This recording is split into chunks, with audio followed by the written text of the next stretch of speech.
American ஸ்கூல்ல இருந்து yearly once family picnic lunch அப்படிங்கிற மாதிரி கண்டக்ட் பண்ணுறாங்க. அதாவது லஞ்ச் கொண்டு போய் நம்ம பசங்களோட உட்காந்து ஃபேமிலியாக என்ஜாய் பண்ணி சாப்பிட்லாம் அப்படிங்கிற மாதிரி. ஸ்கூலே அன்னைக்கு பார்த்தீங்கன்னா ஒரே க்ரௌடடாக இருக்குங்க.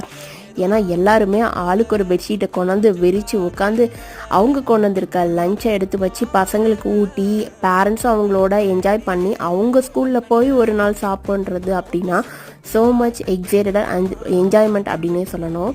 ஸோ அந்த மாதிரி நடந்த இந்த இயர் ஃபேமிலி பிக்னிக் தாங்க நான் அவங்க கூட ஷேர் பண்ணிட்டு இருக்கேன். அரௌண்ட் 1 hour கொடுக்குறாங்க. பசங்களோட உட்காந்து சாப்பிட்டுட்டு பசங்களை கொஞ்ச நேரம் அவங்கள ஃப்ரெண்ட்ஸோட விளையாட விட்டு நீங்கள் அதை பாருங்க அப்படிங்கிற மாதிரி கிளாஸ் டீச்சர் மென்ஷன் பண்ணியே விடுறாங்க. அவங்களோட போய் அவங்க கிரவுண்டில் அவங்க ஸ்கூலில் உட்காந்து சாப்பிடும்போது சூப்பராகவே இருந்தது. எல்லா பேரண்ட்ஸையும் பார்த்து அவங்க கூட ஒரு பிக் எடுத்துட்டு பசங்களோட ஃப்ரெண்ட்ஸையும் மீட் பண்ணிட்டு இது ஒரு சூப்பர் சான்ஸாகவே இருக்குன்னே சொல்லணுங்க. இயர்லி ஒன்ஸ் இந்த மாதிரி கண்டக்ட் பண்ணுறது ஸோ மச் எனர்ஜெட்டிக்காகவும் இருக்குது.